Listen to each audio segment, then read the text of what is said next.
நம்ம மா naturals presence mister perfect மென் wellness. இது தாம்பத்திய பிரச்சனைகளுக்கான இயற்கையான மூலிகை தீர்வு. லட்சத்துக்கும் மேற்பட்ட திருப்திகரமான வாடிக்கையாளர்கள். இது என்ன ஸ்பெஷாலிட்டினா, இதை பயன்படுத்தின வாடிக்கையாளர்களே டிஸ்ட்ரிபியூட்டர்ஸா மாறி இருக்காங்க. இப்ப ஏற்பட்ட நல்ல ப்ராடக்ட் பத்தி உங்களுக்கு இன்னும் விவரங்கள் தெரியணும், அண்ட் இந்த உலகத்துல எந்த மூலையில இருந்தாலும் நீங்க இந்த ப்ராடக்ட் ஆர்டர் பண்ண இந்த நம்பர்ஸ்க்கு கால் பண்ணுங்க, அவங்க உங்களை கைட் பண்ணுவாங்க. வணக்கம். Big topic with Karthik Mayakumar. IDF அவங்க வைக்கிற டார்கெட்லாம் மிஸ்ஸே ஆக மாட்டதில்ல. ஒன்று மிஸ் ஆச்சு ஈரான் சைடில். ஆனால் ஹமாஸ் சார்ந்து அவங்க வைக்கிற டார்கெட்ஸ் மிஸ்ஸே ஆக மாட்டதில்ல. அதில் ஒரு பெரிய தலையை தூக்கியிருக்காங்க. அவரை பற்றி பார்க்க போகிறோம். இந்த இஷ்யூ இருக்குல்ல, இது அடுத்த கட்ட பரிமாணத்தில் போக ஆரம்பிச்சிருச்சு. அதை பற்றி பேச போகிற நிகழ்ச்சிக்குள்ள போகலாம்.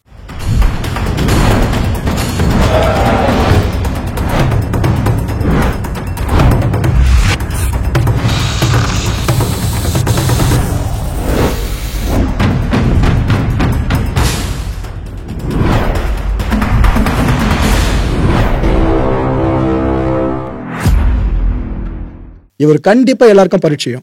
முகம் வெளிப்படையா தெரியலனாலும் நம்ம சேனல் பார்க்குற எல்லாருக்கும் சரி, இந்த காசா கான்ஃபிளிக்டை ஃபாலோ பண்ணிட்டு இருக்க எல்லாருக்கும் சரி, இவர் நல்ல பரிச்சயம். பிகாஸ் ஹமாஸ் என்ன சொல்ல வந்தாலும் இவர் தான் சொல்லுவார்.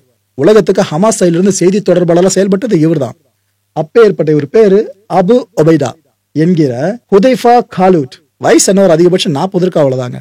இந்த ஒரிஜினல் நேம் இது இருக்காருன்னு தெரியாது. இப்பதான் இஸ்ரேல் படம் கண்டுபிடிச்சு சொல்லியிருக்காங்க. இவரு அக்டோபர் 7 அட்டாக் இருக்குல்ல, அதை கோஆர்டினேட் பண்ண மிக முக்கியமான ஹமாஸ் தலைகள்ல ரொம்ப இம்பார்ட்டன்ட் பர்சன் கருதப்படுறவர். அப்பேற்பட்ட இவரும் IDF ஒரு டார்கெட் லிஸ்ட்ல இருந்தாருங்க. அவரோட பேரும். கடந்த வாரம் என்ன ஆகுது, IDF ஒரு அட்டாக் பண்ணிட்டு நாங்க இந்த ஒபைடாவை தூக்கிட்டோம்னு நினைக்கிறேன் அப்படின்னு கொஞ்சம் டவுட்ஃபுல்லா சொல்லியிருந்தாங்க. இந்த விஷயம் பரபரன்னு உலக ஊடகங்கள் மத்தியில் பெரிய ஒரு செய்தியா வலம் வர ஆரம்பிச்சது. ஏன்னா IDF சஸ்பெக்டா சொல்றாங்கன்னா மேபி அது உண்மையா இருக்கல. ஏன்னா இதுக்கு முன்னாடி ஹமாஸ் சைட்ல, ஹூதி சைட்ல, ஹெஸ்புல்லா சைட்ல யாரெல்லாம் கொன்னதா சந்தேகிக்கிறதா சொன்னாங்களோ அவங்க உண்மையை கொண்டாங்க. ஸோ இவரும் அப்படி கொல்லப்பட்டிருக்கலாம்னு எல்லாருமே எதிர்பார்த்துட்டு இருந்தாங்க. அதுக்கப்புறம் என்ன ஆகுது, இப்போ IDF கன்ஃபார்ம் பண்ணியிருக்காங்க, எஸ் அவர் கதையை முடிச்சிட்டோம், நாங்கள் ஃபுல்லாக ஆய்வு பண்ணிட்டோம், நாங்கள் கொண்டது அவர் தான் அப்படின்னு கன்ஃபார்ம் பண்ணியிருக்காங்க. இந்த ஷின்பெட் இருக்குல்ல, அவங்களும் IDF கூட சேர்ந்து இதே விஷயத்த கன்ஃபார்ம் பண்ணியிருக்காங்க, அந்த பெரிய தலையை தூக்கிட்டோம் அப்படின்ட்டு. ஹமாஸ்க்கு இது பின்னடைவு தாங்க, மாற்று கருத்தெல்லாம் ஒத்துக்கணும், பெரிய பின்னடைவு தான். இந்த டைம்ல இதுவரை காலமும் இந்த முகமூடிக்கு பின்னாடி இருக்க முகத்தை பார்க்காம இருந்தீங்களா, இனிமே நீங்க பார்க்கலாம் நினைக்கிறேன். இதுதான் அந்த பர்சன் ஒபைடா. எப்படி இந்த போட்டோ கிடைச்சிருக்குன்னா, இந்த அட்டாக் பண்ணாங்களா IDF ஒபைடா டார்கெட்டா ஃபிட் பண்ணி, அந்த டார்கெட்டை அடிச்சு முடிச்சதுக்கு அப்புறம் அந்த இடத்துல ஃபுல்லா அவங்க சர்ச் ஆபரேஷன் ஈடுபட்டிருக்காங்க. அங்க கிடைச்ச சில பொருட்கள் இருக்குல்ல, அங்க சில போட்டோஸும் கிடைச்சிருக்கு. அப்படி கிடைச்ச ஒரு போட்டோ தான் இங்க நீங்க பார்த்துட்டு இருக்கீங்க. அவர் யார் பக்கத்துல நிக்கிறாரு தெரியுதா, முகமது டீஃப். இந்த ஹமாஸோட மிலிட்டரி விங் இருக்குல்ல, அதோட ஹெட்டா இருந்தவர்னா சொல்றத வச்சு புரிஞ்சுக்கலாம். இவரும் எலிமினேட் பண்ணிட்டாங்க IDF. ஸோ ஹமாஸோட மிக முக்கிய தலைகள் கூட இருக்கிற ரொம்ப நெருக்கமான பர்சன் தான் ஒபைடா. அப்பேற்பட்ட அவரை IDF இப்ப தூக்கி இருக்கு. இதன் மூலமா IDF ஒரு ஸ்டேட்மெண்ட்ல சொல்லுது, இது பெரிய பின்னடைவுங்க ஹமாஸுக்கு, நாங்க இது வரைக்கும் தூக்கின தலைகள்ல ரொம்ப முக்கியமான தலை இந்த தலை அப்படின்னு இருக்காங்க. இன்னொரு பக்கம் இவங்க அட்டாக் பண்ணாங்களே அவரை கொல்றதுக்காக, அந்த பரபரப்பு வீடியோ காட்சியாவும் IDF இப்ப வெளியிட்டு இருக்கு.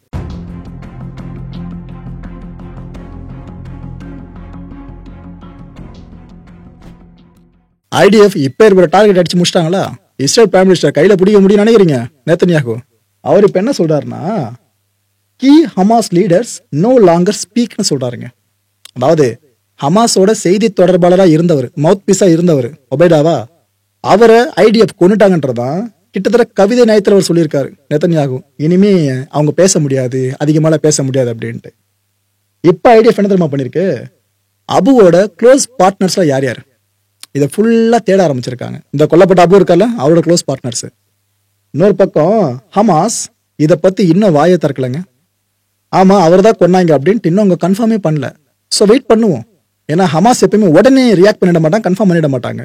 ஆனா IDF இப்ப அடிச்சு சொல்லுதா நாங்க தூக்குனது அவர் தான்ட்டு. ஆனா ஹமாஸும் சொல்லிட்டோம், அது வரைக்கும் கொஞ்சம் வெயிட் பண்ணுவோம். ப்ரோ என்ன அவங்க கன்ஃபார்ம் பண்ணல, போன ஒரு திரும்ப வந்துட போகுது அப்படின்னு நீங்க கேட்கலாம். புரியுது, கொன்னுட்டது கன்ஃபார்ம் ஆயிடுச்சு கிட்டத்தட்ட IDF-ஓட பெர்ஸ்பெக்டிவ்ல இருந்து பாத்தீங்கன்னா.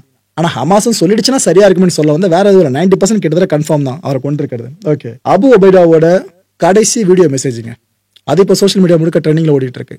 அதான் அவரை கொல்றதுக்கு முன்னாடி அவர் கடைசியா வெளியிட்டு இருந்த வீடியோ இருக்குல்ல, அதுல என்ன சொல்லியிருப்பாரு, வெற்றி அப்படின்றது பொறுமையால மட்டும் தான் கிடைக்கும்னு சொல்லியிருப்பாருங்க. ஏன்னா இவ்வளவு நாட்களா காசா கான்ஃபிளிக்ட் நீண்டுகிட்டு இருக்குல்ல, இன்னும் கொஞ்ச காலம் பொறுங்க, நாம தான் ஜெயிக்க போறோம் அப்படின்னு கடைசி வீடியோல சொல்லியிருந்தாரு. ஆனா சொன்ன அவரையே இஸ்ரேல் இப்ப தூக்கி இருக்கு. والفرج مع الكرب وإن مع العسر يسرا وختاما يا أبناء شعبنا الصابر العظيم، يا نبع الثورة ويا مصنع الرجال، يا من تودعون في كل يوم قافلة نورانية من الشهداء. இப்ப நீங்க பார்க்குற ஒரு காட்சி இருக்குல்ல, இதுதான் இந்த அபு ஒபைதாவோட ஃபாலோவர்ஸ் இருப்பாங்கல்ல, அவருக்கு சில ஃபேன்ஸ் இருக்காங்க. இந்த கான்ஃபிளிக்ட்ல அவரை பேக் பண்ற பல பேர் இருக்காங்க. சோஷியல் மீடியா பார்க்கும்போது எனக்கு தெரிஞ்சது. அவங்கள இந்த ஒரு காட்சியை தான் ஷேர் பண்ணிக்கிட்டு இருக்காங்க. ரெஸ்ட் இன் பீஸ்னு அந்த பதிவோடு ஷேர் பண்ணிக்கிட்டு இருக்காங்க. அட் த சேம் டைம் அபுவோட நிறைய பிக்சர்ஸ் இருக்கு பார்த்தீங்கன்னா, இதுக்கு முன்னாடி பதிவான காட்சிகள்லாம் அதையெல்லாம் எடுத்து தொகுத்து அதை வீடியோ ஃபார்மேட்லயும் அப்புறம் போட்டோ ஃபார்மேட்லயும் வெளியிட்டுக்கிட்டு இருக்காங்க. அது ஒரு பக்கம் போய்கிட்டு தான் இருக்கு. அதாவது ஒரு விஷயம்னா ரெண்டு பக்கமா பார்க்கணும். இஸ்ரேல் சொன்னதை நம்ம பார்த்தோமா, இன்னொரு பக்கம் என்ன நடக்குதுன்னு பார்க்கணும். அதனால இதை பத்தி சொல்லிக்கிட்டு இருக்கேன். ஐடிஎஃப் ஒரு பக்கம் செலிப்ரேட் பண்ணிட்டு இருக்காங்க, ஒரு பெரிய தலையை தூக்கி இருக்கும் அப்படின்ட்டு. ஏன்னா ஒரு பயத்தை விதைச்சிருக்காங்க. தெரியுதா உங்களுக்கு? இந்த பெரிய பெரிய போஸ்ட்ல செய்தி தொடர்பாளர் போஸ்ட், அப்புறம் இந்த கட்சியோட லீடு, கட்சியோட டெபுட்டி லீடு, இப்படி யார் வந்தாலும் சரி அந்த போஸ்ட்ல இருக்கவங்கள எங்களோட லெஜிட்டிமேட் டார்கெட், அப்படிதான் நாங்க அடிச்சு முடிப்போன்னு இன்னொரு பயத்தை விதைச்சிருக்காங்க ஐடிஎஃப். ஐடிஎஃபோட வாண்டட் லிஸ்ட்ல இருந்தது முக்கியமான 54 பெருந்தலைகள். ஓகேவா? அதுல கிட்டத்தட்ட 36 பேரை தூக்கிட்டாங்க. இன்னும் மிஞ்சி இருக்கிறது 18 பேர் தான். அதுல எத்தனை பேர் இருக்காங்க, எஞ்சி இருக்காங்க, அவங்கள எத்தனை பேர் ஏற்கனவே கொண்டுட்டதா ஐடிஎஃப் இதுக்கப்புறம் கிளைம் பண்ண போகுது, என்ன ஆகுது தெரியலங்க. இதுக்கப்புறம் ஹமாஸை யோசிக்கணும்னு நினைக்கிறேன், அக்டோபர் 7 அட்டாக் பண்ணிருக்க கூடாது அப்படின்ட்டு. ஏன்னா இஸ்ரேல் காரணம் தேடிட்டு இருந்துச்சு காசாக்குள்ள இறங்கி கபலீகரம் பண்றதுக்கு. அதுக்கு ஹமாஸை காரணம் கொடுத்த மாதிரி ஆயிடுச்சு பாத்தீங்களா? ஓகே, இப்போ ஐடிஎஃப் திரும்ப ஒரு முறை காசா மக்கள் கிட்ட போயிட்டு எல்லாம் எவாக்குவேட் பண்ணுங்க, இங்க இருக்காதீங்க அப்படின்னு இன்சிஸ்ட் பண்ணிருக்காங்க. சோ ஏதோ ஒரு பெரிய ருத்ர தாண்டவத்துக்கு ஐடிஎஃப் ரெடி ஆயிட்டு இருக்குன்னு மட்டும் தெளிவா தெரியுதுங்க. ஆனா கொடுமை என்னன்னா, அவங்க ஹமாஸ் அமைப்பினர் கொள்றதை காட்டில அங்க இருக்க சிவிலியன்ஸ் தான் அதிகமா கொண்டு குவிச்சிட்டு இருக்காங்க. இதை தான் ஏற்கவே முடியல. குழந்தைங்க, அப்பாவி குழந்தைங்களை கொண்டுகிட்டு இருக்காங்க. ஏற்கனவே 90% காசா இன்ஃப்ராஸ்ட்ரக்சரை டெஸ்ட்ராய் பண்ணிட்டாங்க ஐடிஎஃப். மிஞ்சி இருக்கிறது 10% தான். அதையும் காலி பண்றதுக்கு தான் இப்ப எல்லாமே கிளம்ப சொல்றான்னு தெரியல. கிளம்ப சொன்னா மட்டும் பொதுமக்கள் ஒரு போகாமையா இருக்கு. என்ன பண்றாங்களோ. ஹூதிஸோட பிரைம் மினிஸ்டர் இருக்காருல்ல, அவரை தூக்கிட்டாங்க. ஓகேவா? சமீபத்தில் அவரை கொன்னாங்க. இது மிகப்பெரிய செய்தியா வளம் வர ஆரம்பிச்சது. யமனை பொறுத்தவரைக்கும் உங்களுக்கே தெரியும், ஏற்கனவே ஆண்டிட்டு இருந்த கவர்மெண்ட், அப்புறம் ஹூதிஸ் உள்ள வந்து அவங்க பிரச்சனை பண்ணி அவங்க ஒரு நிலப்பரப்புல ஆள ஆரம்பிச்சிட்டாங்க. நிமிஷ பெரிய விஷயம் கூட பெருசாகும் போதெல்லாம் ரெண்டு தரப்பு ரியாக்ஷன் என்ன வரும் பார்த்தா அப்புறம் கடைசியில் ஹூதிஸ் தான் முடிவெடுப்பான்ற மாதிரி போச்சு பாத்தீங்களா? அதே யமன் தான். அங்கிருந்தா ஹூதிஸ் ஃபுல்லா ஆக்டிவா செயல்பட்டு இருக்காங்களா. சோ ஹூதிஸோட பிரைம் மினிஸ்டர், அதனால தான் ஹூதிஸ் சொல்ற ஏமன் சொல்லாம அவரோட பிரைம் மினிஸ்டர் தூக்குனாங்களா. இப்ப ஹூதிஸ் என்ன பண்ணுவாங்க, ரிவெஞ்ச் கொடுக்கணும்னு ரெடியா இருப்பாங்களா. அப்ப இப்படி ரிவெஞ்சுக்கு தயாராயிட்டாங்களாம். இதை கன்ஃபார்ம் பண்ணிருக்கிறது யமனோட இன்ஃபர்மேஷன் மினிஸ்டர் சொல்லியிருக்காப்ல. என்ன சொல்றாரு, ஏங்க அவங்க சமீப காலமா சில காம்பனன்ட்ஸை ஸ்மகிள் பண்ணிட்டு வராங்க யமனுக்குள்ள. அது எல்லாமே பாத்தீங்கன்னா கெமிக்கல் வெப்பன்ஸ் இருக்குல்ல, ரசாயன ஆயுதங்கள், அதை உருவாக்குவதற்கான காம்பனன்ட்ஸ். ஸோ என் கணிப்பு சரியா இருக்கும் பட்சத்துல இஸ்ரேல் மேல மிகப்பெரிய ரசாயன ஆயுத தாக்குதலை ஹூதிஸ் பண்ண போறாங்கன்னு அவர் சொல்லி வச்சிருக்காருங்க. இது உண்மையா இருக்கும் பட்சத்துல இதை மட்டும் பண்ணிட்டாங்க, ஏமனுக்குள்ள இஸ்ரேல் படம் ஒட்டு மொத்தமா புகுந்துரும். பார்ப்போம் என்ன நடக்க போகுது அப்படின்ட்டு. இது போல காட்சிகள் பார்க்கறது எனக்கே உண்மையிலே சொல்லணும்னா ரொம்ப ரொம்ப டிஸ்டர்பிங்கா தான் இருக்கு. ஆக்சுவலா நடுவில் நம்ம மிடில் ஈஸ்ட் கிரைசிஸ் பெருசா எடுக்காம போனோம்ல, அதுக்கு உண்டான சில காரணங்களை இதுவும் ஒன்று சொல்லலாம். இந்த குழந்தை ஒருத்தவங்க பார்த்துட்டு இருக்கீங்களா, இவங்களை கேர் பண்ணிட்டு தான் அவனோட அம்மா தான், பாலஸ்தீனியனுங்க இவங்க. இந்த குழந்தையோட வயசு 4 வயசு தான். இப்போ இஸ்ரேல் அடிச்சுட்டே இருக்காங்களா ஃபுல்லா, காசன்ஸை குறி வச்சு அப்படிதான் சொல்லணும். அப்படி அடிக்கும் போது அந்த தாக்குதல இந்த குழந்தையோட வலது கண் பார்வை இருக்குல்ல, அது பறி போயிடுச்சு. அந்த அம்மா கூட இருந்து பாதுகாத்துட்டு இருக்காங்க குழந்தைய ஃபுல்லா. மெடிக்கல் ட்ரீட்மெண்ட்லாம் பெருசா கிடைக்காது. இதுக்கப்புறம் அந்த குழந்தைய அவங்க எங்க கூட்டு போய் என்ன பண்ணுவாங்க, எனக்கு அதை நினைச்சாலே பயமா இருக்கு. இது போல காசா முழுக்க அவ்வளோ தாய்மார்கள் இருக்காங்க. அந்த கான்ஃபிளிக்ட் நடக்கிற ஜோன் முழுக்குமே அவ்வளோ தாய்மார்கள் இருக்காங்க. ஒரே ஒரு ஆறுதல் என்ன தெரியுமா, இந்த குழந்தைய அட்லீஸ்ட் கேர் பண்ண அம்மா கூட இருக்காங்க. ஆனா நிறைய குழந்தைங்க, உறுப்பிழந்த குழந்தைங்க, தாக்குதல கை போன கால் போன குழந்தைங்க ட்ரீட்மெண்ட் பெருசா கிடைக்காம அங்கங்க தவழ்ந்துகிட்டு இருக்கு அந்த காசா முழுக்க. அந்த குழந்தைங்களை கேர் பண்ண கூட பேரண்ட்ஸ் கூட கிடையாது.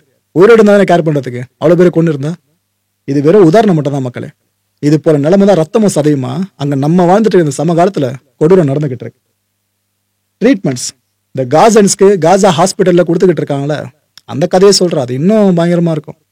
மருத்துவம் படிச்சவங்க, எக்ஸ்பீரியன்ஸ் இருக்கவங்க ட்ரீட் பண்றதுக்கும், மருத்துவம் படிக்கணும்னு சொல்லிட்டு சேர்ந்துருப்பாங்களே, அவங்க சேர்ந்து 1 வருஷம் 1.5 வருஷம் ஆகுதுன்னு வைங்க, அதுக்குள்ள அவங்கள டாக்டர்ஸா பாவிச்சு கூட்டு வந்து அப்படிங்க இருக்கும்.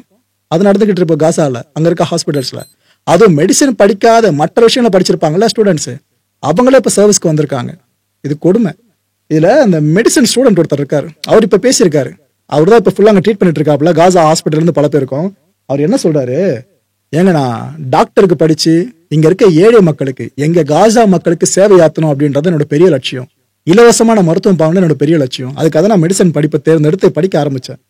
ஆனா இப்ப பாருங்க, நான் வந்து யூனிவர்சிட்டி போயிட்டு நான் மெடிசனை டெக்ஸ்ட் புக்ல இருந்து படிக்கலங்க, இங்க ரா எக்ஸ்பீரியன்ஸா படிச்சுக்கிட்டு இருக்கேன்னு சொல்றாரு. அதாவது இந்தந்த உறுப்புகள் இப்படி செயல்படும், இது எதுக்கு இப்படி நம்ம ட்ரீட் பண்ணணும் அப்படின்னு அவங்க படிச்சுட்டு அது சார்ந்து பிராக்டிக்கலை பண்ணி பார்த்துட்டு, ஏன்னா கைட் பண்ண ஆட்கள் இருப்பாங்க, அதுக்கப்புறம் நீங்க பேஷண்ட்ஸை பாக்குறது வேற. ஆனா என்ன ஏதுன்னு பெருசா தெரியாம அவசர காலம்னு வர்ற எல்லாருக்கும் ட்ரீட்மெண்ட் கொடுக்கணும், ராவை எக்ஸ்பீரியன்ஸ் பண்ணணும், எவ்வளவு கஷ்டம் இல்ல. இதெல்லாம் அங்க இருக்கவங்க இப்ப ஷேர் பண்ணிக்கிட்டு இருக்காங்க.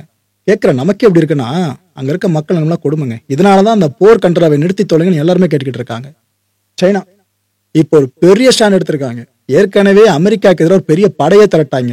லிட்டரலா ஒரு பக்கம் ரஷ்யா அதிபர் விளாடிமிர் புட்டின், இன்னொரு பக்கம் கிம் ஜாங் உன், இன்னொரு பக்கம் நரேந்திர மோடி அவர்கள், இது பத்தாதுன்னு இன்னும் 23 நாடுகளோட தலைவர்கள், இத்தனை பேரை திரட்டி உலக போர் ரெடி ஆகிட்டு ஒரு பெரிய படையை கிரியேட் பண்ணிட்டாங்க. இதனால யார் நடுங்கினாலும் இல்லையோ நடுங்கிறது நேட்டோ சைட்ல தான். சைனா இப்போ அமெரிக்காவுக்கு எதிரான இன்னொரு ஸ்டாண்ட் அனௌன்ஸ் பண்ணியிருக்காங்க.